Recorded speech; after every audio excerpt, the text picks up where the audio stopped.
ये शुरू मैंने किया था, मुझे लगता है 2010 या 2011 में। कहीं पर उन्होंने लिखा कि ऋग्वेद के समय में जो लड़ाइयाँ की जाती थी वो पानी के स्रोतों पे कब्जा करने के लिए की जाती थी और लोगों को बंधक बनाने के लिए की जाती थी। अब ये मेरा जो वर्ल्ड व्यू था उसे मैच नहीं करता, क्योंकि मुझे लगता था कि हमारा तो एक बड़ी विस्तृत सभ्यता रही है और यहाँ पर पानी की भी कोई कमी नहीं है, तो ऐसा कैसे हो सकता है।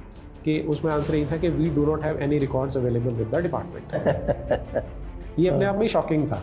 6th क्लास की जो किताब है हिस्ट्री की, उसमें 4 जगह पे आता है ग्रंथों में या हिंदू ग्रंथों को महिलाओं और शूद्रों को पढ़ने का अधिकार नहीं था।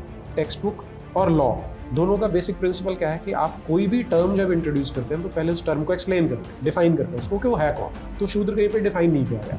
एक बात 4 बार बता रहे हैं बच्चे को, वो भी केवल 12 वर्ष का बच्चा है। प्लस वो जो बात आप बता रहे हैं वो कोई फैक्ट नहीं है, वो आप एक गलत चीज़ बता रहे हैं। अब इसमें थोड़ी हंसी भी आता है कई बारी कि पाकिस्तान जैसा देश जो बना ही रक्तपात के ऊपर है, फिर वहाँ के रहने वाले लोगों के बलात्कार किए, उनकी हत्याएं की, फिर वो देश बना है। वहाँ की टेक्स्ट बुक्स उनको ये बताने की कोशिश करते हैं कि पाकिस्तान तो हज़ारों साल पुराना है। हमारे बच्चे एकेडमिकली एक्सेल करते हैं, लेकिन जब आप उनसे पूछेंगे अपनी परंपरा तो बिल्कुल उनका बॉडी लैंग्वेज ऐसे होता है जैसे उनके अंदर रीढ़ की हड्डी नहीं। कितने सिस्टमैटिकली बच्चों को ब्रेन वॉश करके उनको रीढ़ विहीन बनाया जा रहा है या उनके स्वाभिमान को, जिसे सेल्फ एस्टीम हम कह रहे हैं, उसे खत्म किया गया है। ऐसा दिखाने की कोशिश की कि महिलाओं के साथ डिस्क्रिमिनेशन होता था। तो आपने समाज को अगर तोड़ना है तो आपने 50% को बाकी 50% से लड़ाने की कोशिश करी। वहां तो यत्र नारस्तु पूजन्ते रमन्ते तत्र देवता की बात आती है, वो नहीं बताया जाता हमारे देश की बच्चों को कि जो ब्यूरोक्रेसी है वो उतनी प्रो हिंदू नहीं है जितनी होना चाहिए, बल्कि ऑलमोस्ट एंटी हिंदू है। तो आपको जब ये मैंडेट मिला है सच डालने के लिए, मैं बार बार यही बोलता हूँ कि आप सिर्फ झूठ हटा के हमारे बच्चों को सच पढ़ा दो, तो उसमें इतना टाइम क्यों लगता है? इतना तो हम एक्सपेक्ट भी करते हैं और डिजर्व भी करते हैं, तो हमें मिलना चाहिए।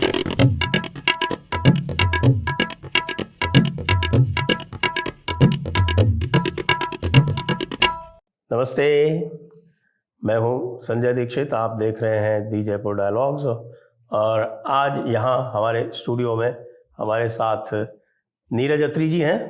आप जानते हैं नीरज अत्री जी को, उनकी पुस्तकों को, विशेषकर ब्रेन वॉश्ड रिपब्लिक के बारे में आप सबको पता है। आपका स्वागत है नीरज अत्री जी जयपुर डायलॉग्स के स्टूडियो में। जी धन्यवाद संजय जी, और जयपुर डायलॉग्स के सभी दर्शकों को भी नमस्कार। आपसे बात करना चाहता हूँ मैं, जो हमारी टेक्स्ट बुक्स हैं, और 2014 के बाद जब एक राष्ट्रवादी सरकार आई थी, लोगों को यह आशा बंधी थी कि अब कम से कम जो हमको जहर परोसा जा रहा है पुस्तकों के नाम पर, उसमें कुछ परिवर्तन होगा। आपने उसके बारे में ही ये ब्रेन वॉश्ड रिपब्लिक पुस्तक लिखी थी, जो कि एक बेस्ट सेलर है। तो ये ब्रेन वॉश्ड रिपब्लिक लिखने का विचार आपको कैसे आया? एक्चुअली पहले तो मेरा इस तरह का कोई विचार नहीं था, और सारी की सारी जो किताब है वो हिस्ट्री बुक्स के ऊपर आधारित है, जो मेरा सब्जेक्ट ही नहीं था, क्योंकि मैं तो फिज़िक्स पढ़ाता रहा हूँ और हिस्ट्री का तो मैं बहुत पुअर स्टूडेंट होता था अपनी स्कूल लाइफ में, और मुझे डर लगता था हिस्ट्री पढ़ते हुए क्योंकि सबसे कम मार्क्स आते थे। और फिर जब थोड़े बड़े हुए, कॉलेज में गए, यूनिवर्सिटी में गए, तो फिर ऐसा लगने लगा कि हिस्ट्री ऐसा घटिया सब्जेक्ट है, ऐसा वाहियात सब्जेक्ट है कि ये होना ही नहीं चाहिए, क्योंकि इससे बच्चों का समय बर्बाद होता है, इससे कुछ गेन तो होता नहीं। फिर जब बच्चों के साथ इंटरेक्शन होती थी तो कभी कभी ऐसा लगता था मुझे कि बच्चों के कुछ ऐसी चीज़ें हैं, कुछ ऐसी उनके मन में भ्रांतियां हैं हमारे समाज के बारे में, इतिहास के बारे में। या एक इसका दूसरा एंगल भी था, मुझे लगता था कि हो सकता है कि मेरी जो इन्फॉर्मेशन है गलत है, कि मुझे भ्रांतियां रही हो। तो इनको समझने के लिए मैंने कोशिश जब शुरू की, तब वहाँ पे मैंने हिस्ट्री बुक्स को पढ़ना स्टार्ट किया था। और उस समय पता नहीं था कि सच पढ़ाया जा रहा है, झूठ पढ़ाया जा रहा है, तो मेरा ओपन माइंड था उस समय तक। तो वहाँ देखा तो लगा कि गलत चीज़ें पढ़ाई जा रही हैं। फिर तब ये ब्रेन वॉश रिपब्लिक लिखने का मन बनाया और तभी आई है किताब। तो ये पुस्तक 2016 में आई थी और आपने इसके लिए बड़ी रिसर्च की, शोध किया, आरटीआईज लगाई, और आरटीआईज में आपको कई बड़े विचित्र विचित्र उत्तर प्राप्त हुए। जरा उनके बारे में कुछ बताएं। हाँ जी, ये शुरू मैंने किया था, मुझे लगता है 2010 या 2011 में। उस समय जैसे एक दिन बच्चों को पढ़ा के आ रहा था, तो जो ट्रिगर पॉइंट होता है कि ट्रिगर हो गया कि यार आज तो मुझे हिस्ट्री बुक्स पढ़नी है। तो मैंने जाते ही मार्केट में से पूरा सेट लिया एनसीईआरटी का और पढ़ने बैठा 6ठी से लेके 12वीं तक। और हाथ में मार्कर था और पेन था कि जो चीज़ें मुझे लगता है कि गलत है तो उनको मार्क करूँगा और फिर ये चेक करूँगा कि मैं सही समझ रहा हूँ या गलत समझ रहा हूँ। तो जब उनको पढ़ना शुरू किया तो मुझे लगा कि मेरा it is not my cup of T, कि मुझे तो समझ में नहीं आ रहा सच है या झूठ है। और इंटरनेट तब मेरे पास स्लो कनेक्शन होता था, उससे भी ज़्यादा वेरीफाई मैं कर नहीं पा रहा था। तो मैंने अपने मित्रों से बात की, तो फिर ये समझ में आया कि अगर इसे सच जानना है तो सीधा सोर्स पे जाना चाहिए।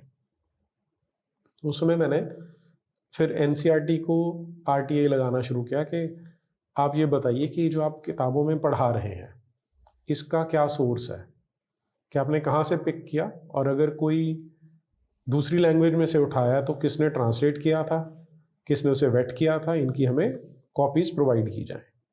वैसे एग्जांपल मैं देता हूँ कि कहीं पर उन्होंने लिखा कि ऋग्वेद के समय में जो लड़ाइयाँ की जाती थी वो पानी के स्रोतों पे कब्जा करने के लिए की जाती थी और लोगों को बंधक बनाने के लिए की जाती थी। अब ये मेरा जो वर्ल्ड व्यू था उससे मैच नहीं करता था, क्योंकि मुझे लगता था कि हमारा तो एक बड़ी विस्तृत सभ्यता रही है और यहाँ पर पानी की भी कोई कमी नहीं है, तो ऐसा कैसे हो सकता है। जी।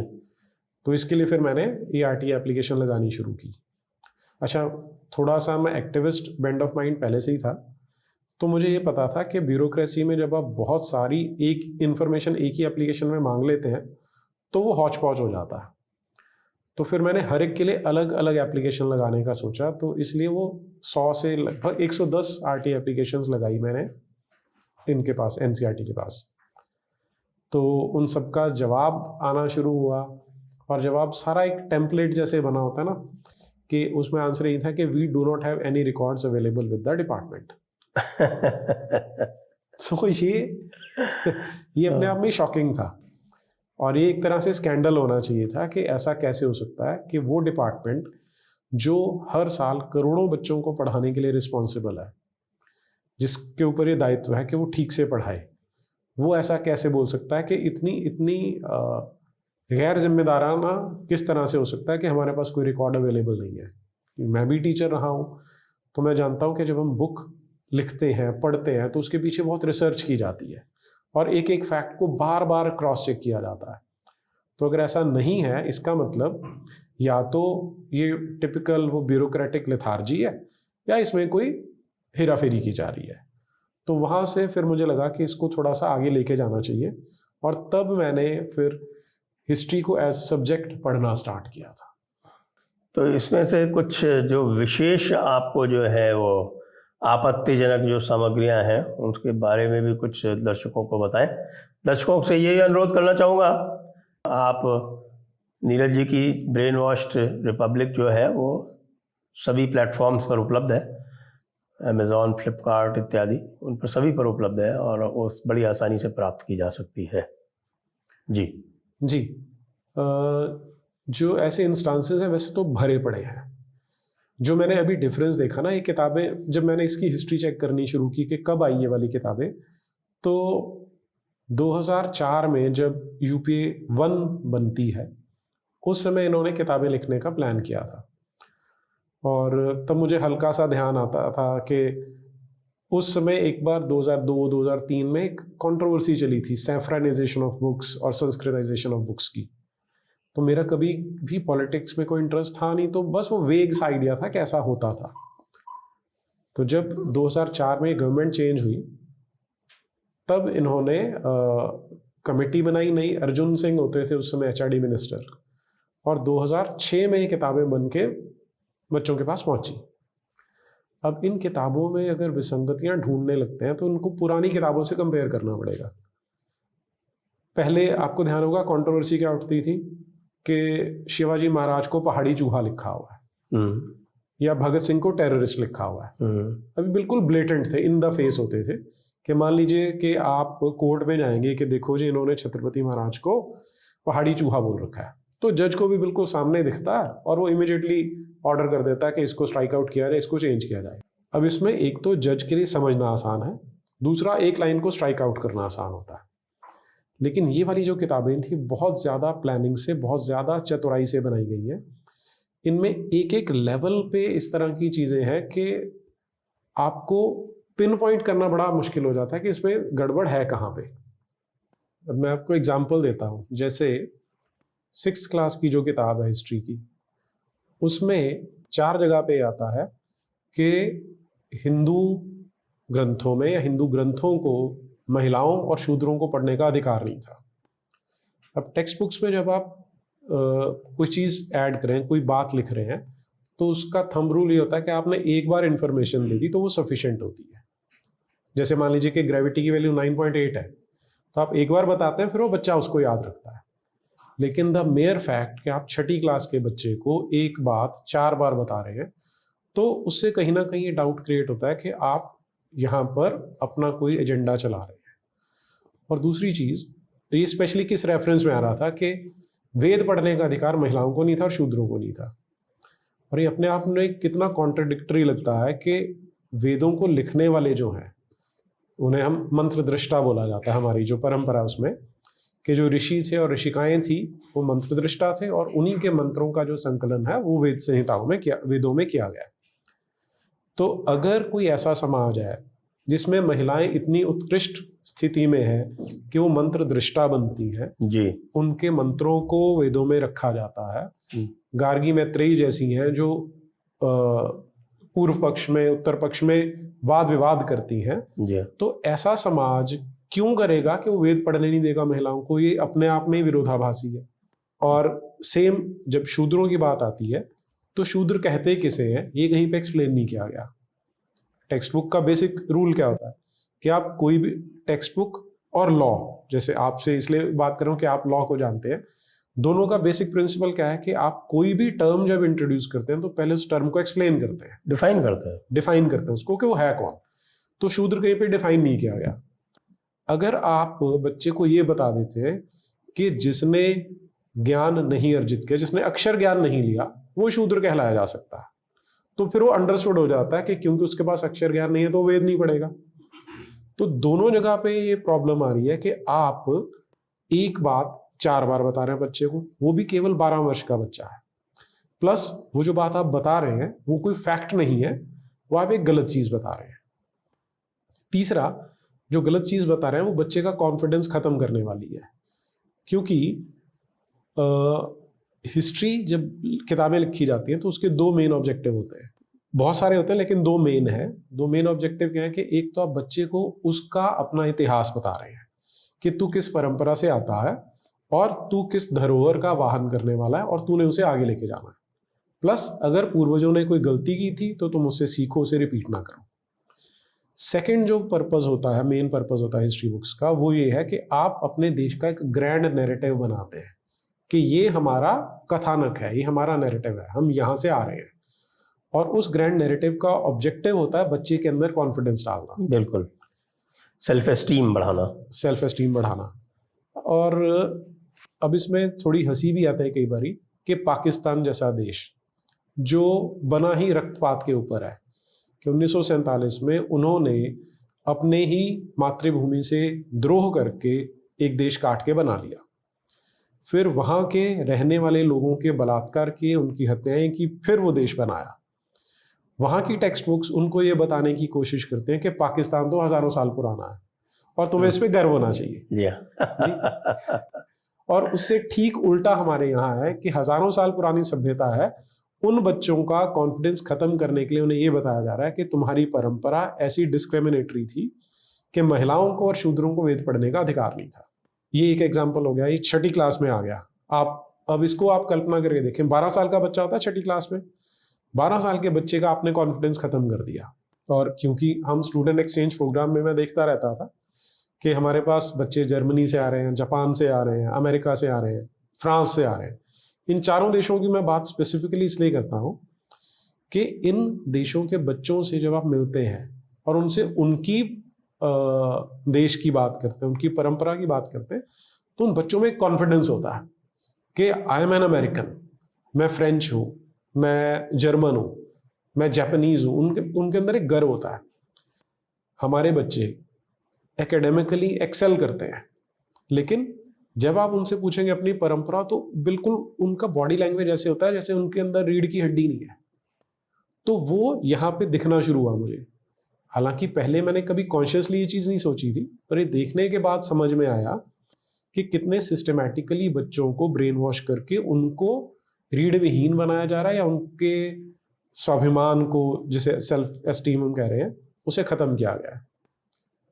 ये एक तरह के एरर तो ये हैं जहां पर के हिंदू बच्चों को स्पेशली उनको ये बताया जा रहा है कि तुम्हारी परंपरा अच्छी नहीं है।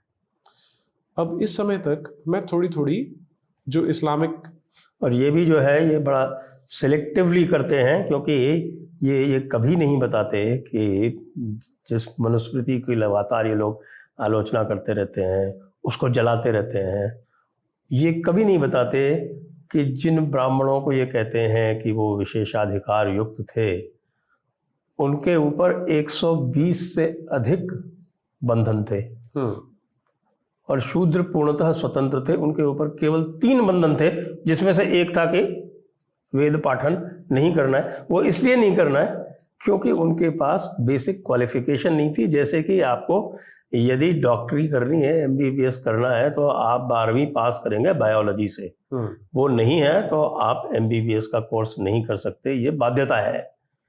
इसी प्रकार की बाध्यता एक बहुत ही सिंपल, और बाकी पूरी फ्रीडम, यहाँ तक कि जो मनुस्मृति में जो सजाएं भी दी हुई हैं, वो जितना विद्वान व्यक्ति है उसको उसी कार्य के लिए, उसी दोष के लिए उसकी 1 2 गुनी 3 गुनी 4 गुनी सजा, ऐसा उसमें प्रावधान किया हुआ है। ये कभी नहीं बताया जाता।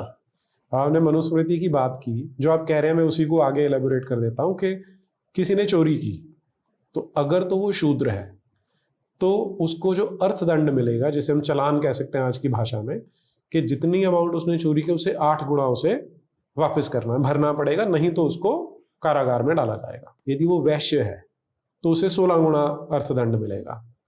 यदि वो क्षत्रिय है तो और डबल हो गया, 32 गुना हो जाएगा। यदि ब्राह्मण है तो 64 गुना हो जाता है, या 100 गुना हो जाता है, 132 गुना हो जाता है। ये मनुस्मृति में आता है।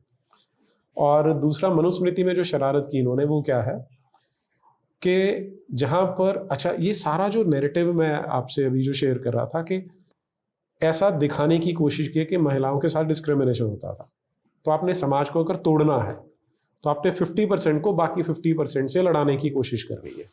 अब मनुस्मृति में 8 प्रकार के विवाहों का उल्लेख आता है, आप तो जानते हैं, आपने पढ़ी है सारी ये। उसमें से इन्होंने क्या किया, 8 का उल्लेख नहीं किया, उसको श्रृंखलाबद्ध करके नहीं बताया, 4 उठाए और वो 4 को बताया उसमें, बाकी के 4 को ओमिट कर दिया। और जो 4 बताए उनमें के जहां पर के जो पिता है वो एक गाय का जोड़ा लेकर पत्नी बेटी को दान देता है, तो उससे इनडायरेक्टली ये बताना चाह रहे हैं कि यहाँ पर ट्रांजैक्शन होती थी, तो कोई बच्चियों का सम्मान नहीं होता था, कन्यादान करके उनको भेज देते थे। एक तो ये जो उसमें ये बताने की कोशिश कर रहे हैं। दूसरा, जो छुपाने की कोशिश कर रहे हैं वो ज्यादा इंटरेस्टिंग है। अब एक जिसे पिशाच विवाह कहा जाता है, उसमें कि आपने लड़की को बेहोश कर दिया, फिर उसके साथ आपने दुष्कर्म किया, इसे पिशाच विवाह कहा जाता है और इसे निंदनीय माना जाता है। इसके लिए इन्होंने क्या ट्रिक लगाया, आप सुनेंगे तो क्रोध भी आएगा और हंसी भी आएगी। कहते कि ये जो निंदनीय विवाह थे वो शायद इसलिए निंदनीय थे क्योंकि वो ब्राह्मण फॉलो करते थे, ये ब्राह्मण उसको हीन मानते थे, इसलिए इस तरह के विवाह निंदनीय माने जाते थे। अब इससे ज्यादा नीचता क्या होगी कि आप एक बच्ची को, एक लड़की को बेसुध करके कर रहे हैं, जिसे आज की डेट में, आज ज्यूरिस्प्रूडेंस देखेंगे तो उसे रेप कहा जाएगा, तो निंदनीय होना चाहिए वो।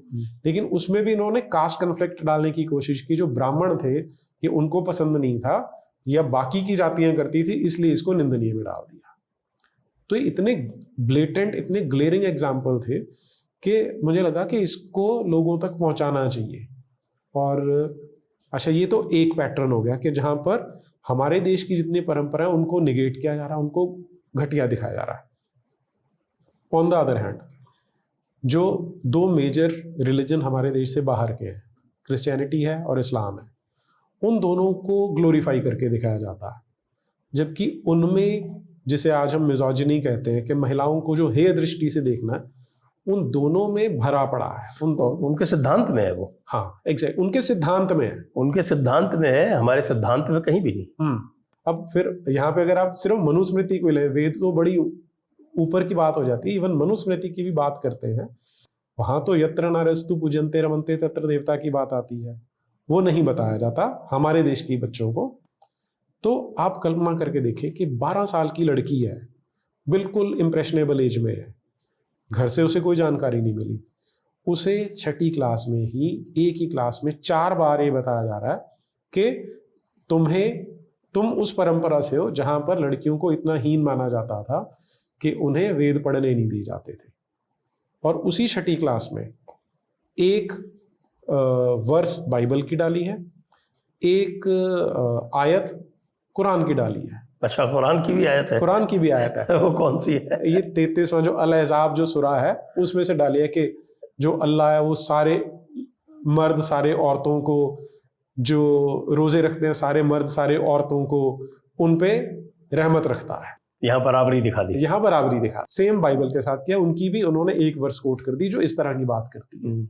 जबकि अब being a teacher, being an author, आपको एक सेंस ऑफ प्रोपोर्शन होती है कि आप जो चीजें वास्तविक हैं उनको ठीक से दिखाते हैं। अब कुरान में सब जगह पे महिलाओं को हीन दृष्टि से दिखाया जाता है कि तुम उनको मार सकते हो, उनको तुम लॉन्डी बना सकते हो, सेक्स स्लेव बना सकते हो, वो बात सारी गोल कर देते हैं। लेकिन ये एक वर्स आउट ऑफ कॉन्टेक्स्ट उठा के यहाँ पे दिखा देते हैं। सेम क्रिश्चियनिटी के साथ करते हैं, जहां पर के स्लेवरी और मिजोजिनी दोनों इंस्टीट्यूशनलाइज्ड है। अच्छा, तीसरा जो फैक्टर जो आप एग्जांपल्स की बात कर रहे थे, वैसे तो ढेरों भरे पड़े हैं, वो भरे पड़े हैं, वो तो आप अनगिनत मिल जाएंगे इसको देखने चलेंगे तो। हाँ। जी, तो अब इसी में एक एग्जांपल और पूछ लेता हूँ मैं आपसे कि जैसे इतिहास की ये बात कर रहे थे आप, तो जैसे इस्लामी शासकों का जो इतिहास बताया जाता है उसमें अगर हम एक मुग़ल पीरियड ले लें तो मुग़ल पीरियड जो है वो 6ठी कक्षा से लेके 12वीं कक्षा तक हर कक्षा में रिपीट होता है लगभग। आपने तो इसका विस्तृत अध्ययन किया हुआ है।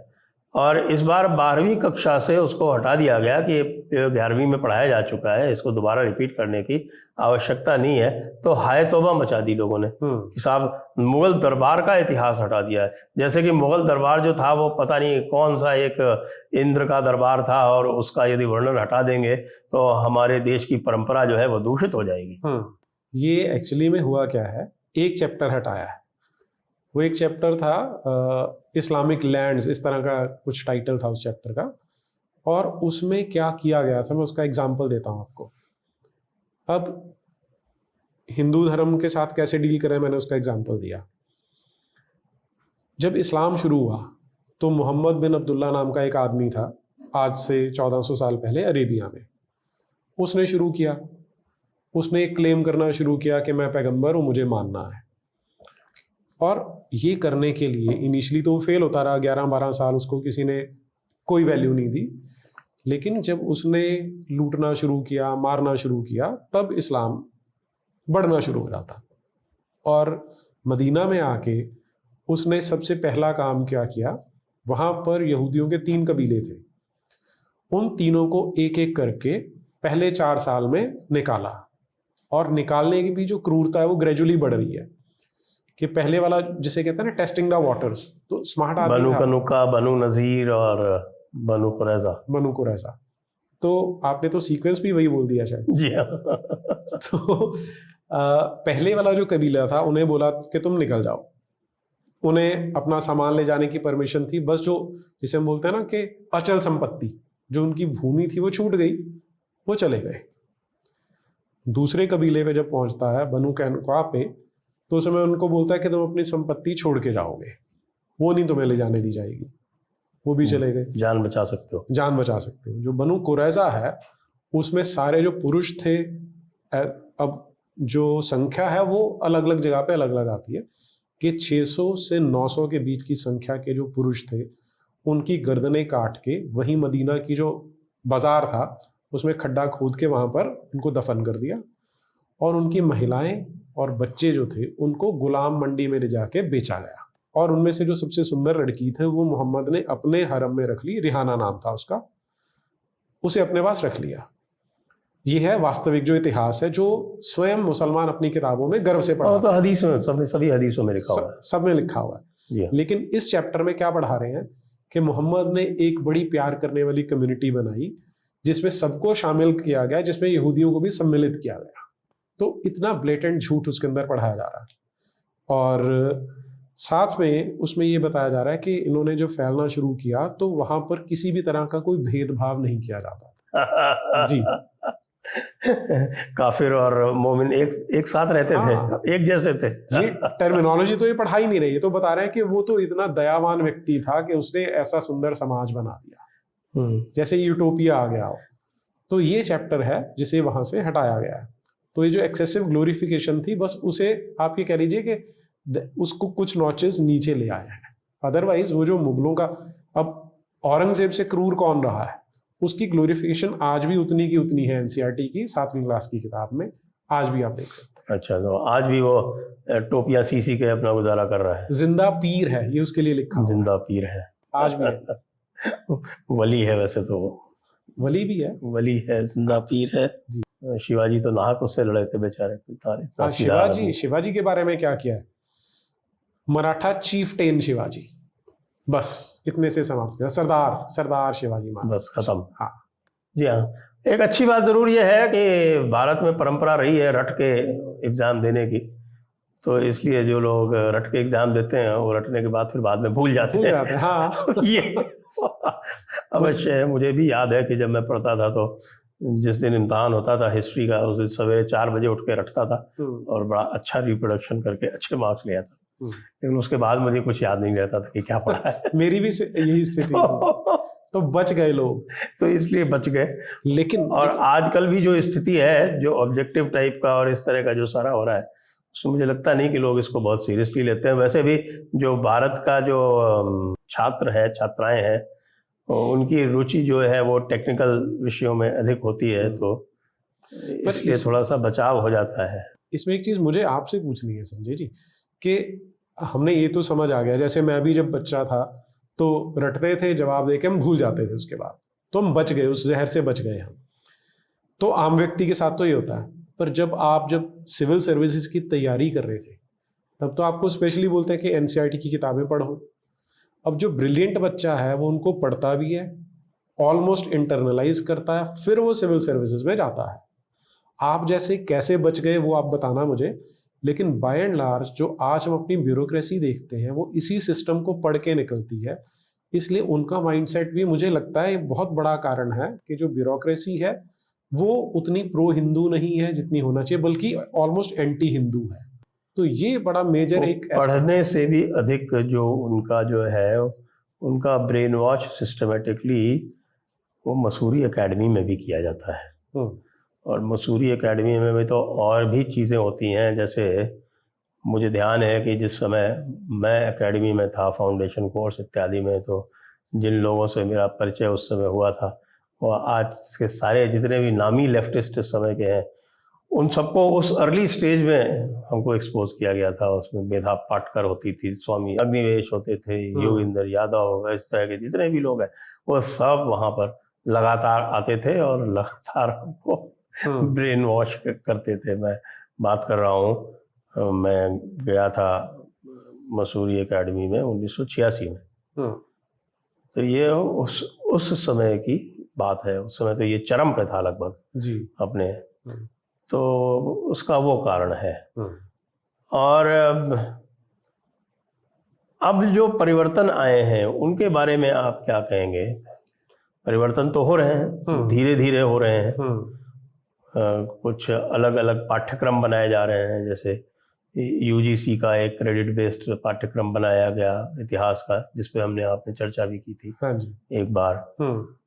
और अभी एक जिसको बोलते हैं वैल्यू बेस्ड बनाया गया, एक जो national education new educational policy है उसके अंदर जो करिकुलम फ्रेमवर्क बनाया गया है उसमें कुछ गाइडलाइंस दी गई हैं काफ़ी, और उसको क्रेडिट बेस्ड भी बनाया गया है। तो लोगों के पास ये स्वतंत्रता भी है कि वो अपनी इच्छा से बहुत सारे क्रेडिट्स वाले क्रेडिट बेस्ड ले सकते हैं वो। तो आप कैसे देखते हैं उसमें? टेक्स्ट बुक्स में भी कुछ चेंज हुआ है, अभी एक मूल्य प्रवाह करके एक गाइडलाइन जारी की गई है हायर स्टडीज के लिए, हायर स्टडीज के लिए यूजीसी की ओर से। तो जो बेसिकली जो स्कूल लेवल पे एनईपी है और जो आगे यूजीसी की गाइडलाइंस इत्यादि जारी हुई हैं, यद्यपि एनईपी तो पूरा ही है, सभी के लिए है, लेकिन विशेषकर अलग अलग थोड़ा सा बताएं आपकी जो स्कूल लेवल पे और जो हायर लेवल पे जो परिवर्तन आए हैं वो कैसे हैं? जी, इसमें जब तो हम न्यू एजुकेशन पॉलिसी की बात करते हैं तो एक डॉक्यूमेंट है, उसकी इम्प्लीमेंटेशन होगी, कितनी इफेक्टिव होती है वो तो अभी समय बताएगा, लेकिन इंटेंशन अच्छी लगती है उसमें। और जो उसमें पॉजिटिव्स हैं, एक तो जो मातृभाषा के ऊपर थोड़ा सा स्ट्रेस डाला गया, हालांकि ऑप्शनल है वो एक काम की चीज़ है हमारे लिए, जिससे बेनिफिट हो सकता है आने वाली पीढ़ियों को अगर ठीक से इम्प्लीमेंट कर लिया जाए। दूसरा, जो इंडियन नॉलेज सिस्टम का इंट्रोडक्शन किया है वो एक सकारात्मक पहल है, उसका स्वागत करना चाहिए, क्योंकि जो हम ये सारी डिस्कशन कर रहे हैं वो कर क्यों रहे हैं? क्योंकि बेसिकली हम ये चाहते हैं कि जो बच्चे कल का भविष्य है, अगर उनका वैल्यू सिस्टम ठीक होगा, अगर उनके नैतिक मूल्य अच्छे होंगे तो अच्छा देश बनाएंगे। अगर उन्हें ये सिखाया जाएगा कि संसार काफिर और मोमिन में बंटा हुआ है या बिलीवर और इनफिडल में बंटा हुआ है, तो वो उसी तरह से कुंठित मानसिकता लेके बड़े होंगे, तो हमारा समाज ठीक से ग्रो नहीं करेगा। अगर इंडियन नॉलेज सिस्टम, जो कि इनहेरेंटली इंक्लूसिव है, इनहेरेंटली प्लूरलिस्टिक है, ये बच्चों तक पहुंचा दिया जाए तो इससे बड़ा समाज सेवा का कोई काम नहीं हो सकता, मानवता सेवा का कोई काम नहीं हो सकता। सिर्फ इसमें एक ही लगता है कि हमें 2014 से 2020 तक 6 साल तो लग गए उसको डॉक्यूमेंट बनाने में, फिर अभी 3 साल निकल गए, अभी भी वो पूरी तरह से इम्प्लीमेंट नहीं हुआ। अब प्रॉब्लम कहाँ पे आती है कि डॉक्यूमेंट आ जाता है, इम्प्लीमेंट तो उसको जो सरकारी मशीनरी है उसने करना है, लेकिन आपने जो सबसे बड़ा कल्प्रिट है वो है कंटेंट, किताबों का जो कंटेंट है, स्पेशली 6ठी से 10वीं की जो हम हिस्ट्री बुक्स की बात कर रहे हैं, उसमें अभी तक कितना चेंज हुआ है? अभी तक जो चेंज हो टोटल मात्र इतना है कि कहीं पर साइड में कॉलम में थोड़ी सी जगह बची हुई थी, तो आपने वहां पर स्वामी विवेकानंद के बारे में 2 लाइन्स ऐड कर दी, कहीं पर महाराणा प्रताप के बारे में 1 लाइन ऐड कर दी। वो ओवरऑल जितना इसमें टॉक्सिक है, जितना ये टॉक्सिक है, जितना जहर है इसके अंदर, उसका 1% भी वो नहीं है। अभी ये जिसकी हम अब डिस्कशन कर रहे थे कि इन्होंने वो एक चैप्टर हटाया, जो 2-3 चैप्टर हटे हैं, तो मैं अगर एक बिल्कुल रफ कैलकुलेशन बोलूं तो मुझे लगता है कि 2% से कम काम अभी तक ये मेन किताबें इनमें किया गया है। अब आते हैं मूल्य प्रवाह पे, वो बड़ा अच्छा एक स्टार्ट है, जिसने भी वो डॉक्यूमेंट बनाया है अच्छा है, लेकिन फिर से अभी वो डॉक्यूमेंट है, अगर उसकी इम्प्लीमेंटेशन हो जाए, क्योंकि वो सारे का सारा जो अरविंदो थे उनकी थॉट उसके अंदर ली गई है, जो वैदिक वाङ्मय है उसकी थॉट ली गई है, जो षड्दर्शन है उनको उसमें इंट्रोड्यूस करने की बात कर रहे हैं, जो मुझे लगता है कि crying need of the hour है, इसे कर देना चाहिए, जितना जल्दी करें उतना अच्छा है, क्योंकि वो कभी कभी लगता है कि वो टू लिटल टू लेट वाला ना हो जाए। टू लिटल तो है ही है, अब टू लेट कैसे होगा वो हम आज से शायद 3-4 साल बाद, 5 साल बाद इसकी समीक्षा कर पाएंगे कि किस स्तर तक इसकी सफलता होती है या मिलती है हमें। जी, तो अब जो ओवरऑल डायरेक्शन आपको दिख रहा है वो किस ओर जाता दिख रहा है? डायरेक्शन तो ठीक दिख रहा है वो, लेकिन जो गति है वो बहुत कम है। जैसे मैं फिर से उसी पे आता हूँ, यूपीए सरकार 2004 में बनती है जी, 24 घंटे में एजुकेशन सेक्रेटरी चेंज हो जाता है, 2 महीने में जो एचआरडी मिनिस्टर है वो कमेटी गठित कर देता है कि तुम लोगों ने जो बुक्स हैं वो नहीं लिखनी है। 1 साल के अंदर अंदर किताबें छप जाती हैं और अगला एकेडमिक सेशन स्टार्ट होने तक बच्चों तक पहुंच जाती है। इतनी स्मार्टली, इतनी अलाक्रिटी से उन्होंने काम किया, तो वो इस बात को समझते हैं कि हमने बच्चों को अगर अपने कब्जे में कर लिया तो हम अपना नैरेटिव पुश कर सकते हैं, जो कि झूठ पे बेस्ड है। यहां आपने एक बात की थी कि राष्ट्रवादी सरकार आई है, तो उन्होंने क्या किया आज तक? 2014 से हम 23 में बैठे हैं, 9 वर्ष हो गए हैं। अभी तक हम वो 1-1.5% जो पैच वर्क किया उसी से खुश होने की कोशिश कर रहे हैं, विच इज, फिर मैं वही कहूंगा, it is too little and too late. दिशा ठीक हो सकती है, लेकिन अगर इतनी कम स्पीड में चलेंगे उतने टाइम में, देखिए 9 वर्षों में एक रफ एस्टिमेट अगर लगाते हैं हम, तो कम से कम 8 करोड़ बच्चा उस सिस्टम से निकल के आ चुका है। 8 करोड़ बच्चे में से आधी बच्चियां होंगी, तो 4 करोड़ बच्ची को आपने ये फीड करने की कोशिश की है कि तुम उस परंपरा से आती हो जहां पर तुम्हें वेद नहीं पढ़ने दिए जाते थे, उसमें जिन्हें हम सो कॉल्ड शूद्र बोल देते हैं। अब ये बच्चे को तो आपने कॉन्सेप्ट बताया नहीं, उसे पता भी नहीं। जो छोटे छोटे लेवल के पॉलिटिशियंस हैं जिनकी रोजी रोटी कास्ट बेस्ड पॉलिटिक्स पे चलती है कि समाज को तोड़ो और सत्ता को हथियाओ, वो इन्हीं बच्चों का शोषण करेंगे, इनका मानसिक शोषण करेंगे कि देखो तुम्हारे साथ डिस्क्रिमिनेशन होता था। तो ये समाज हम तोड़ रहे हैं, और पिछले इन 9 वर्षों में कम से कम, अब अगर हम इस तरह से सवर्ण और अवर्ण में डिवाइड करने लगेंगे तो आप ये पाएंगे कि लगभग 80% बच्चों को हमने एक डिवाइसिव, एक मतभेद पैदा करने वाली एजुकेशन दी है, जो कि अपने आप में बहुत बड़ा क्राइम है, जिसे मैं तो अक्षम्य समझता हूं। कि अगर आपको वोट देके, पूरी मेजॉरिटी देके भेजा गया है, तो आपको इन चीजों को प्रायोरिटी पे लेना चाहिए। अगर वो जो गुंडे बदमाश हैं जिन्होंने झूठ पढ़ाया वो इतनी प्रायोरिटी पे ले सकते हैं, तो आपको जब ये मैंडेट मिला है सच डालने के लिए, मैं बार बार यही बोलता हूं कि आप सिर्फ झूठ हटा के हमारे बच्चों को सच पढ़ा दो, तो उसमें इतना टाइम क्यों लगता है? इतना तो हम एक्सपेक्ट भी करते हैं और डिजर्व भी करते हैं, तो हमें मिलना चाहिए। जो विभिन्न इंस्टीट्यूशंस हैं एनसीईआरटी और यूजीसी के अतिरिक्त, वे क्या कर रही हैं? जैसे आईएचसीआर। देखिए आईएचसीआर पहले क्या होता था कि आईएचसीआर ड्राइविंग इंजन था, कि वहां से वो नैरेटिव जनरेट करते थे, वो पहुंचता था एनसीईआरटी में और वहां से वो जाता था टेक्स्ट बुक्स में। अभी अनफॉर्चुनेटली अब इनके पास वो टाइम था उस कपलिंग को स्ट्रॉन्ग करके आईसीएचआर के थ्रू वो वाला नैरेटिव नीचे तक लेके जाने का। अब मुझे लगता है उनको डीकपल कर दिया गया है कि आईसीएचआर अपना काम कर रहा है और वो भी उतना प्रोएक्टिवली नहीं कर रहा जितना हम एक्सपेक्ट करते थे।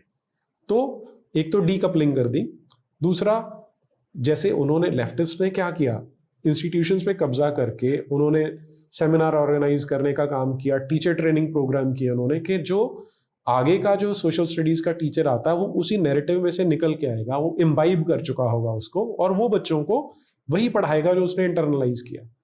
आज जो ये इंस्टीट्यूशंस हैं इनमें आपको वो तारतम्य आज दिखाई नहीं दे रहा कि आईसीएचआर जो काम कर रहा है वो एनसीईआरटी तक पहुंचते ही नहीं। एनसीईआरटी अपने साइलो में बैठा है, आईसीएचआर अपने साइलो, कम से कम मैंने तो अभी तक यही देखा है कि वो इंटरकनेक्टिविटी अब मुझे नहीं दिखाई दे रही है। जी, तो ये भी बड़ा शोचनीय विषय है। मैं ये भी देखता हूँ कि जो राष्ट्रवादी संगठन जो कहते हैं अपने आप को, जैसे राष्ट्रीय स्वयंसेवक संघ है, उनका भी एक इतिहास संकलन संगठन है, लेकिन उसका भी कहीं पे इम्प्रिंट दिखाई नहीं पड़ता। हाँ, अभी तक मैंने तो नहीं देखा ऐसा। ये जो है वो अन्य दीगर कार्यों में व्यस्त रहते हैं। तो ये जो इस सरकार का जो एक बिल्कुल फोकस होना चाहिए था कि हमारी संस्कृति को जो एक विनाश के गर्त पे खड़ा कर दिया था ले जाके, उसको वहां से उसका बचाव करे, उसको वहां से निकाले, रेस्क्यू करे, वो कार्य अभी तक परवान नहीं चढ़ पाया। आप क्या कहेंगे? हाँ, अभी देखिए ना, पिछली बार मोदी जी ने क्या कहा था, वो 5 प्रण जिनकी बात की थी, 5 प्राण बोल रहे थे, 5 प्रण बोल सकते हैं, उसमें जो सबसे मेजर जिसपे वो स्ट्रेस बार बार कर रहे थे वो था कि हमें जो गुलामी के प्रतीक है उनको हटाना है, गुलामी की मानसिकता से मुक्ति, ये दूसरा उनका प्रण था। हाँ जी। तो अब देखिए कि आज हम सिर्फ अंग्रेजों की बात करके रुक जाते हैं पॉलिटिकल करेक्टनेस के चलते, लेकिन इस्लाम अपने आप में एक कोलोनाइज करने वाली फोर्स है, इंपीरियलिस्टिक आइडियोलॉजी है, विस्तारवाद है।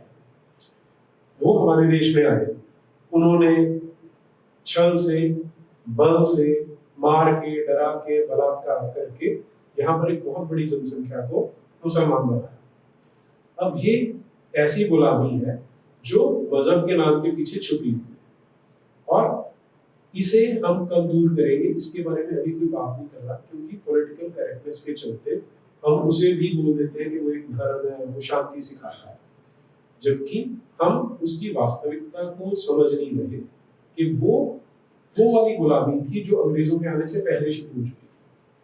और इसकी माँ दो को तो पढ़ती है, मुसलमान इसका सबसे पहला विक्टिम बनता है जब उसे मदरसे में जाना पड़ता है जहां पर मौलवी उसका शोषण करते हैं। प्लस उसे एक 1400 साल पुरानी एक रेगिस्तान में पनपी किताब सीखनी पड़ती है जो ये बताती है कि जितने भी गैर मुसलमान है वो काफिर है, तुझे उनसे नफरत करनी है। तो इस तरह का करिकुलम जब वो पढ़ेगा, जब उसे ये पढ़ाया जाएगा कि मोहम्मद बिन अब्दुल्ला एक ऐसा आदमी था जिसको हम आदर्श मानते हैं। आदर्श किसे मानते हैं? जिसने सेक्स स्लेव्स रखे अपने हरम के अंदर, जिसने हत्याएं करवाई, जिसने लूटपाट करवाई, जिसने महिलाओं और बच्चों को मंडियों में ले जाकर बेचा, जिसने उनके बलात्कार करवाए। अब क्या ऐसा व्यक्ति किसी भी सभ्य समाज का आदर्श होना चाहिए? नहीं हो सकता। लेकिन हम उस पॉलिटिकल करेक्टनेस के चलते हुए अपने बच्चों को हर साल जो मुसलमान बच्चे हैं उनको इसी जहर में धकेल दे रहे हैं। तो मुझे लगता है ये प्रायोरिटी बेसिस पे काम होना चाहिए कि मदरसे की जो एजुकेशन है, जो इस्लामिक पूरी की पूरी एजुकेशन है, उस पे रोक लगाएंगे तब हम बच्चों को मेन स्ट्रीम में ला सकते हैं ताकि वो एक अच्छे नागरिक बन सकें। नमस्ते। नमस्ते सभी दर्शकों को और धन्यवाद नीरज जी। जी, बहुत धन्यवाद संजय जी, और सभी दर्शकों को भी धन्यवाद।